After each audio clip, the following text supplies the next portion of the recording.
ସୁଭଦ୍ରା ଯୋଜନା ଆଜିର ମୁଖ୍ୟ ଖବର। ଅଯୋଗ୍ୟ ହିତାଧିକାରୀ ବାଦ। ସରକାରୀ ସୂଚନା ଅନୁଯାୟୀ ପ୍ରାୟ 83,000 ଅଯୋଗ୍ୟ ହିତାଧିକାରୀଙ୍କୁ ଏହି ଯୋଜନାରୁ ବାଦ୍ ଦିଆଯାଇଛି। ଯେଉଁମାନେ ଭୁଲ ତଥ୍ୟ ଦେଇ ଆବେଦନ କରିଥିଲେ କିମ୍ବା ଯେଉଁମାନଙ୍କର 5 ଏକରରୁ ଅଧିକ ଜମି ବା 4 ଚକିଆ ଯାନ ଅଛି ସେମାନଙ୍କୁ ଚିହ୍ନଟ କରାଯାଇଛି। ଆଗାମୀ କିସ୍ତି ନେକ୍ସଟ ଇନଷ୍ଟଲମେଣ୍ଟ।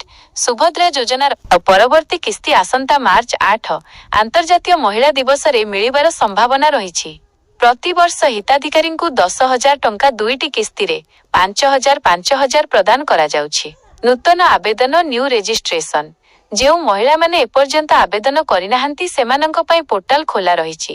ଆପଣ ନିକଟସ୍ଥ ଜନସେବା କେନ୍ଦ୍ର CSC କିମ୍ବା ମୋ ସେବା କେନ୍ଦ୍ରକୁ ଯାଇ ଆବେଦନ କରିପାରିବେ।